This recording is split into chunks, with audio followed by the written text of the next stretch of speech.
Hey everyone, it's July 30th, 2017.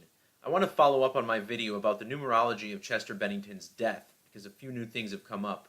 But before I do, let me quickly recap how the release of the song Faint foreshadowed Chester's alleged death and how it relates to the upcoming solar eclipse.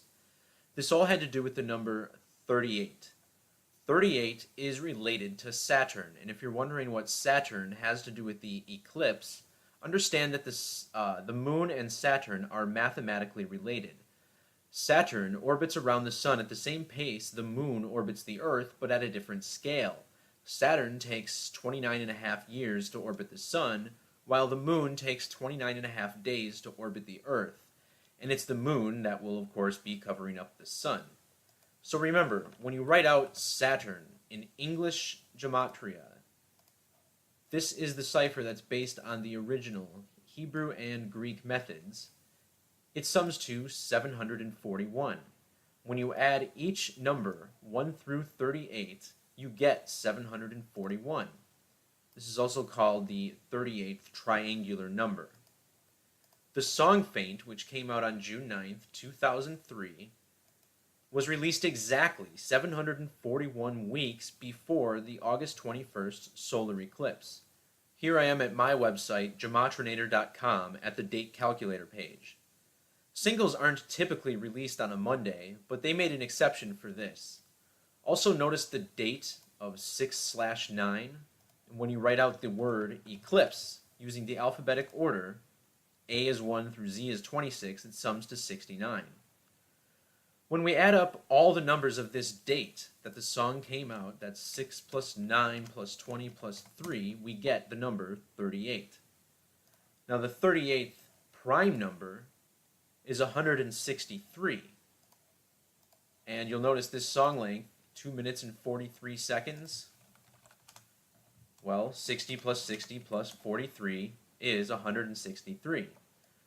So this track is 163 seconds, the 38th prime number. Now what if we multiply 38 by 38? We get the number 1,444. Chester Bennington supposedly died exactly 1,444 nautical miles from the point of longest duration for the 2017 solar eclipse. Including the end date, Chester died 33 days before the eclipse. Of course, eclipse equals 33. In reduction gematria, Chester equals 33. He was a rock star. And notice that when we use the triangular number cipher, this is how we got the number 741 out of 38 earlier. When we type out the number 33, it sums to 1444. Now also notice how 33 sums to 156. And in reverse reduction, where we reduce all non-master numbers once, it sums to 114. The name Bennington sums to 114 and 156.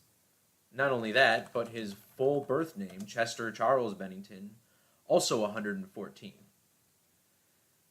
Now, I also mentioned in that video that Bennington's side project band, Dead by Sunrise, which has Jewish gematria of 930, released only one album ever, and it came out on October 13th, 2009.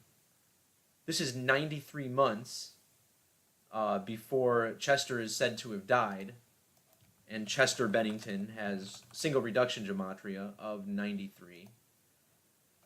But perhaps more significantly is that this was the mark of the beginning of the 93rd year, dating back to the miracle of the sun in Fatima, Portugal.